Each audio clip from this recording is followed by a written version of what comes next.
Hello बच्चों, कैसे हो आप सब। उम्मीद करता हूँ अच्छे होंगे। मैं पंकज आपके लिए लेकर आया हूँ एक बहुत ही शानदार वीडियो जिसमें हम देखेंगे कि कैसे चैप्टर नंबर फर्स्ट के एमसीक्यू क्वेश्चन बनते हैं और उन्हें हम कैसे सोल्व करें। तो कुछ क्वेश्चंस आपके सामने मैं लाया हूँ जिनमें हम एमसीक्यू क्वेश्चन देखेंगे और उनको कैसे सोल्व करते हैं वो सीखेंगे। तो चलिए स्टार्ट करते हैं क्वेश्चन नंबर 1 से, जिसमें हम ये देखेंगे कि 96 और 404 96 एंड 404 का में से क्या होगा। में से मतलब कि इसका HCF क्या होगा। HCF वो होता है कि दी गई संख्या में किसका भाग पूरा पूरा जा रहा है, वो आपका HCF होगा। तो इनमें से कौन सी वह बड़ी से बड़ी संख्या है जिसका भाग इनमें चला जाए। देखो हम सबसे पहले देखेंगे 96 में। यहाँ दो संख्या है 96 और 404। इन दोनों में आपके पास ऑप्शन है 16, 12, 8 और 4। 16, 12, 8 एंड 4। आप एक एक करके सब में डिवाइड कीजिए। तो देखो 96 में 6 का डिवाइड जा रहा है कितने टाइम, 6 टाइम। 12 का 8 टाइम जा रहा है और 8 का इसमें डिवाइड जा रहा है, बिल्कुल जा रहा है। कितनी बार जा रहा है, 12 टाइम जा रहा है। 4 का इसमें कितनी बार जा रहा है, 4 का अगर आप देखो तो 4 का जाएगा इसमें 24 टाइम्स। तो कहने का मतलब 96 में 16 का भी जा रहा है, 12 का भी जा रहा है, 8 का भी जा रहा है, 4 का भी जा रहा है। आप भाग देख करके देख सकते हो या नॉर्मल इजीली आप पता लगा सकते हो कि इसमें डिवाइड चला जाएगा। अब चेक करते हैं इनमें से किसका 404 में डिवाइड चला जाता है। तो हम चेक करेंगे तो 404 में इनमें से किसका डिवाइड जा रहा है। सबसे पहले देखो 4 का जा रहा है। आपको बड़ी से बड़ी संख्या लेनी है। कौन सी संख्या लेनी है, बड़ी से बड़ी संख्या। तो 4 का जा रहा है, बिल्कुल जा रहा है। फिर चेक करो 8 का जा रहा है। देखो 4 का जा रहा है क्या, देखो 404 डिवाइड बाई 4, 4 1 जा 4, 101 जा रहा है। फिर इसमें चेक करो क्या 8 का जा रहा है क्या, तो 8 का हम चेक करते हैं। तो देखो 8 का डिवाइड 8 1 जा 8, 8 5 जा 40, लेकिन 4 आ गया उसमें 8 का नहीं जाएगा। फिर चेक करो क्या इसमें 12 का जा रहा है, चेक करते हैं। 12 1 जा 12, 12 12 4 जा 12 3 जा 36, कितने बच गए 4, 44, 12 4 जा 48 होते हैं। तो यहां पर भी इसका भाग नहीं जा रहा है। इट मींस आपके पास रिमाइंडर में क्या बच गया 16। इट मींस 16 का डिवाइड 96 में भी जा रहा है और 404 में भी जा रहा है। क्लियर है दोस्तों। तो अब हम आगे चलते हैं क्वेश्चन नंबर 2 की ओर। क्वेश्चन नंबर 2 में आपसे पूछा गया है कि 144 और 198 का में से क्या होगा। इट मींस यहां आपको ये बताना है कि 144 और 198 में किस डिजिट का भाग पूरा पूरा चला जाता है। कौन सी वह बड़ी से बड़ी संख्या है जिसका भाग इन सब में 144 और 198 में चला जाएगा और आसानी से चला जाएगा। तो इसको करने का एक और तरीका है जिसके द्वारा आप इसका कर सकते हो। कैसे, हम 144 के ले से और 144 का अभाज्य गुणनखंड और 198 का अभाज्य गुणनखंड कर सकते हैं। अभाज्य गुणनखंड करने का तरीका सीधा सीधा है। 144 2 7 14, 2 दूनी 4, फिर 2 का चला जाएगा, 2 3 6, 2 3 12, फिर 2 2 एकम 2, 2 8 16, 2 9 18, 3 तरीका 9, 3 एकम 3। तो देखो इसका क्या आया 2 की पावर 4 इंटू 3 की पावर 2। फिर इसी तरह हम 198 का चेक करेंगे। 198 का चेक करेंगे तो देखो क्या गया 2 9 जा 18, 2 9 जा 18, इसमें 3 का डिवाइड जाएगा, फिर इसमें 3 का डिवाइड गया और फिर 11 का। तो इसका देखो क्या आ गया 2 की पावर 1, 3 की पावर 2 और 11 की पावर 1। अब जब आपसे में से पूछते हैं तो में से में आपको इस चीज का ध्यान रखना है कि आपको वो चीज लेनी जो दोनों में हो। दोनों में देखो क्या आ रहा है 2 और 2 आ रहा है और 3 और 3 आ रहा है, 11 इधर है इधर नहीं है। अब 2 की पावर 1 लेके 2 की पावर 4 ले तो तो जब भी आप में से निकालो तो पावर हमेशा कम वाली लो। तो कम पावर कौन सी है, 4 है कि 1 है, 1 है तो पावर 1 लेंगे। अच्छा यहाँ पर भी 3 की पावर 2 है, यहाँ पर भी 3 की पावर 2 है तो 3 की पावर 2 लेंगे। चूंकि हम 11 नहीं लेंगे, क्यों, क्योंकि जब में से निकालते हैं, में से का मतलब होता है HCF, और HCF निकालते समय आपको वही संख्या लेनी है, वही अभाज्य गुणनखंड लेने हैं जो दोनों के फैक्टर में हो, दोनों के अभाज्य गुणनखंड में हो। तो 11 इधर है लेकिन 144 के गुणनखंड में नहीं है, इसलिए हम 11 को नहीं लेंगे, हम लेंगे 2 और 3 को। 2 की पावर 4 नहीं लेंगे, 2 की पावर 1 लेंगे, क्योंकि हम एचसीएफ निकालते समय छोटी वाली पावर को लेते हैं, तो यहाँ 1 को ले लेंगे। अब बताओ इसका आंसर क्या हो जाएगा। देखो 2 की पावर 1 2 ही होता है, और 3 की पावर 2 यानी कि 3 का वर्ग, 3 3 का 9, 9 दूनी 18, तो यहाँ आपका आंसर क्या आ रहा है 18, तो इसका आंसर हो जाएगा डी। तो मुझे लगता है ये आपको क्वेश्चन समझ में आया। तो इसी तरह हम आगे की ओर बढ़ते हैं और अगला क्वेश्चन हम देखते हैं कि 12, 15 और 15 का लेस है और में से क्या होगा, लेस है और में से क्या होगा। देखो बच्चों 12 और 15 का एलसीएम और एचसीएफ आपसे पूछा है, तो वैसे इसमें एक फॉर्मूला होता है संख्याओं का गुणा, संख्याओं का गुणा बराबर संख्याओं का एचसीएफ इंटू एलसीएम।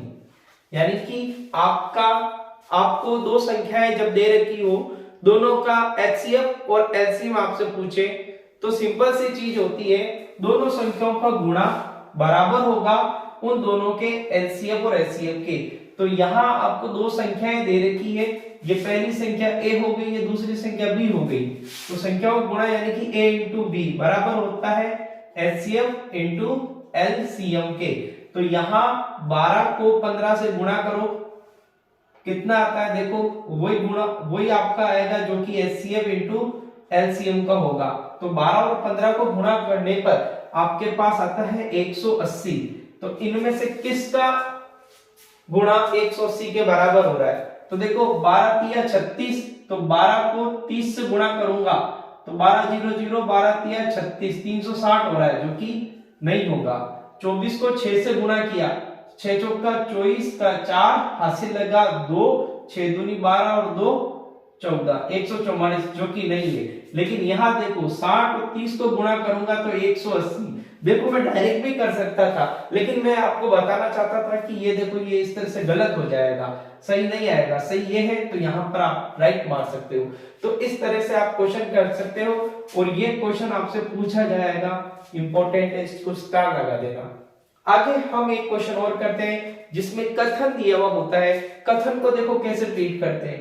दो तार 12 मीटर और 16 मीटर लंबे हैं, मतलब कि दो तार हैं, जो एक है 12 मीटर और एक है 16 मीटर लंबे हैं, है ना। वो तारों को समान लंबाई में, समान लंबाई के टुकड़ों में काटा है, यानी बराबर बराबर आपको 4 हिस्से करने, यानी कितने हिस्से करने वो अभी देखते हैं। बराबर हिस्से करने, बराबर हिस्से कुछ इस प्रकार हो कि सभी टुकड़ों की अधिकतम लंबाई समान होनी चाहिए। तो वो अधिकतम लंबाई क्या होगी, तो सीधी सी बात है भाई, इसके अगर मैं 3 3 के टुकड़े करूंगा तो 3 चौक 12, 4 हो जाएंगे, लेकिन 3 के टुकड़े इसके होंगे क्या भाई, 12 के टुकड़े हो सकते हैं। मेरी बात समझना, आप 12 के टुकड़े किस किस कर सकते, कैसे कैसे कर सकते हो, एक एक सेट, एक एक मीटर के टुकड़े 12 कर सकते हो, 2 मीटर के टुकड़े 6 कर सकते हो, 3 मीटर के टुकड़े 4 कर सकते हो, 4 मीटर के टुकड़े 3 कर सकते हो। वही अगर 16 की बात करूं तो 1 मीटर के कितने कर सकते हैं अपन, 16। 2 मीटर के कितने कर सकते हैं अपन, 2 मीटर के कितने कर सकते हैं, 8। 3 मीटर के कर ही नहीं सकते, फिर हम 4 मीटर के कितने कर सकते हैं, 4। तो देखो 4 मीटर के इसके भी कर सकते हैं, 4 मीटर के इसके भी कर सकते हैं, तो ये आपका आंसर आ जाएगा। और इसके अलावा इसका दूसरा तरीका कैसे इसको निकालने का, सिंपल सा है, कौन सा इसमें इनमें से वो कौन सी संख्या है जिसका भाग 12 में और 16 में चला जाए। तो देखो 48 तो हट ही गया, क्योंकि जब हम इसके टुकड़े कर रहे हैं, छोटी संख्या ले रहे हैं, तो 12 और 16 से छोटा आंसर आएगा आपका। ये 48 तो ज्यादा हो गया, तो एक तो क्रॉस हो गया। फिर उसके बाद में 12 भी हट जाएगा, क्योंकि 12 भी इसके बराबर आ रही है। तो देखो 12 एकम 12 में तो भाग जा रहा है, लेकिन 16 में नहीं जाएगा। अब देखो 4 का भाग क्या 12 में जाता है? पहले हम 6 का देखते हैं। 6 का भाग 12 में जा रहा है, बिल्कुल जा रहा है, लेकिन 16 में नहीं जा रहा। फिर देखो आपके पास ऑप्शन सब 4 बच गया। 4 का भाग 12 में भी जाता है, 4 का भाग 16 में भी जाता है, तो आपका आंसर 4 होगा। उम्मीद करता हूं ये आपको समझ में आया हो। बहुत इजी है, ज्यादा हार्ड नहीं है।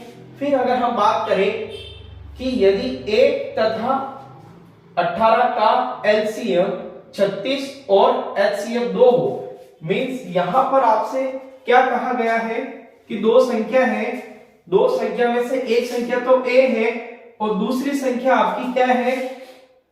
18 है। दूसरी संख्या क्या है? 18। इसका एलसीएम आपके पास 36 दे रखा है और एचसीएफ आपको 2 दे रखा है। तो आपसे पूछा है ए क्या होगा, यानी ए और बी दो संख्या हो गई, बी बराबर 18, जिसका एलसीएम और एचसीएफ दे रखा है 36 और 2। आपको क्या निकालना है? वो पहली संख्या निकालनी। तो सिंपल सी बात है, ये फॉर्मूला मैंने बताया है, संख्याओं का गुणा और संख्याओं का एचसीएफ और एलसीएम का गुणा दोनों बराबर होने चाहिए। तो देखो a इंटू बी बराबर होगा एचसीएफ इंटू एलसीएम के। तो यहाँ a आपको नहीं दे रखा है, इंटू साइन लगाया, b आपको 18 दे दिया, एचसीएफ आपको 2 दे दिया, 36 ये आ गया। 18 यहाँ मल्टीप्लाई में उधर जाएगा तो डिवाइड में हो जाएगा। तो a बराबर 2 इंटू 36 बटा 18। देखो 18 का पाड़ा आता है, 18 एकम 18, 18 दूना 36। तो a बराबर क्या हो गया? 2 दूनी 4। यहाँ पर आपकी a की वैल्यू आ गई और यहाँ आंसर आएगा आपका d। तो इस तरह से आप इस तरह के क्वेश्चन को आसानी से सोल्व कर सकते हो। नेक्स्ट हम क्वेश्चन की बात करते हैं, एक परिमेय संख्या व एक अपरिमेय संख्या। देखो rational number plus irrational number always क्या होता है? इरेशनल नंबर होता है। आपसे यही पूछा है कि एक अपरिमेय संख्या और परिमेय संख्या का योग व अंतर हमेशा क्या होगी? हमेशा अपरिमेय संख्या होगी। तो यहां आपका आंसर आ जाएगा बी। फिर उसके बाद आपसे ये पूछा है, निम्न में से कौन सी संख्या अपरिमेय है? तो देखो कुछ संख्याएं अपरिमेय होती है, उसका आपको पता होना चाहिए। तो वो कौन कौन सी संख्या है जो अपरिमेय होती है? जैसे √3, √2, √5, √7, √6, ये सारी संख्याएं क्या होती है? अपरिमेय संख्याएं होती है। अब इनके साथ परिमेय संख्याओं का चाहे गुणा हो जाए, परिमेय संख्याओं का गुणा हो जाए, परिमेय संख्याओं का भाग हो जाए, तो भी ये अपरिमेय संख्याएं ही रहेगी। तो ध्यान दें यहां पर ये अपरिमेय संख्या है। तो देखो √2 अपरिमेय संख्या, ये अपरिमेय। 7 तो परिमेय है, लेकिन √2 इसके गुणे में हो गया, तो ये पूरी क्या हो गई? अपरिमेय हो गई।